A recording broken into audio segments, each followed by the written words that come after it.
The rain had just cleared, leaving behind shimmering puddles on the cracked sidewalks of Brookfield City. The streetlights flickered against the wet pavement as Emily Turner pulled her worn-out coat tighter. She had just finished another long shift at the small bookstore where she worked, her feet aching, her mind weighed down by overdue bills and her mother's worsening health. Emily lived a quiet, modest life. She wasn't the type to expect miracles. Each day was about survival, balancing rent, groceries, and the medical expenses her part-time job barely covered. As she hurried toward the bus stop that evening, something unusual caught her eye.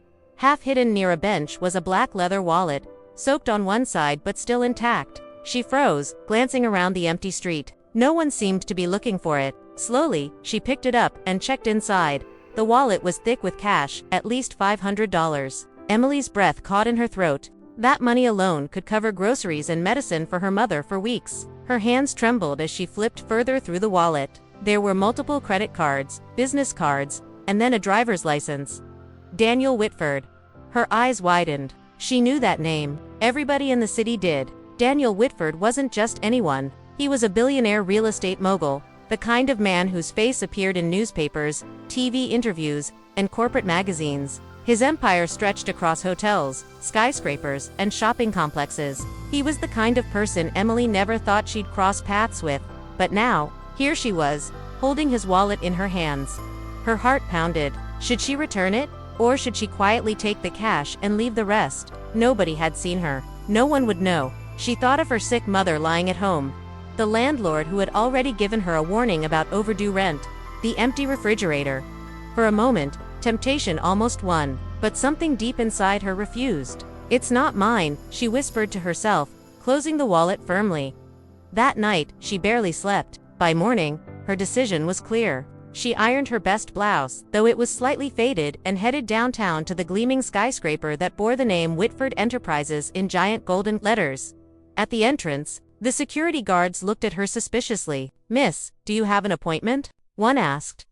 "I don't," Emily admitted nervously, "but I found something that belongs to Mr. Whitford." His wallet. She carefully held it up. The guard frowned, then took a closer look at the ID. Within minutes, Emily was escorted past the lobby, into an elevator that soared all the way to the top floor. Her heart raced with every second.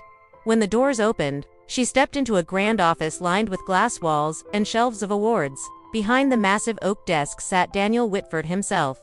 He looked up, eyebrows raised, as Emily nervously approached and held out his wallet. "I found this by a bus stop last night," she explained. "I thought you might want it back." Daniel opened it, checked its contents, and then looked at her with sharp, assessing eyes. Nothing was missing. "Do you know," he said slowly, "how many people would have taken the money and thrown the rest away?" Emily lowered her gaze. "It wasn't mine to take," she said quietly. For a long moment, there was silence. Then Daniel did something unexpected. He leaned back, curiosity softening his expression. "What's your name?" he asked. "Emily Turner." "And what do you do, Emily Turner?" She hesitated, then told him about her small bookstore job, her sick mother, and the constant struggle to make ends meet. She wasn't the kind of person to share her hardships with strangers, but something about his presence and his genuine curiosity made her speak honestly. By the time she finished, Daniel was silent again, tapping his fingers on the desk. Finally, he said, "Most people think success is built on intelligence or ambition, but I've learned it's built on trust. You returned this wallet when no one was watching. That tells me everything I need to know about your character." Emily looked confused. "I don't understand." "You will," Daniel replied. Then he picked up his phone and called his assistant. "Prepare an offer letter. I want Miss Turner in our company, starting next week."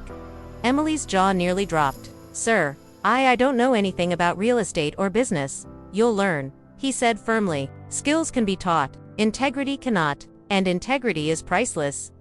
Within a week, Emily had a desk at Whitford Enterprises. The job came with a salary that could easily cover her rent, her mother's medical bills, and more. For the first time in years, she felt hope. She worked tirelessly, determined to prove she was worthy of the opportunity. Months passed, and Emily became a trusted part of the company. One day, during a quiet moment, Daniel invited her into his office. "There's something I haven't told you," he said. "That wallet, I didn't exactly lose it. I dropped it on purpose." Emily blinked in shock. "On purpose?" "Yes," Daniel admitted. "I've been disappointed by people I thought I could trust.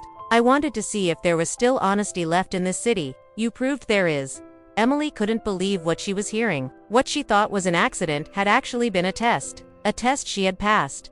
From that moment, her loyalty to Daniel grew even stronger, and in time, she rose higher within the company, not because she was the smartest or the most ambitious, but because she had chosen integrity when it mattered most. Her life had changed forever.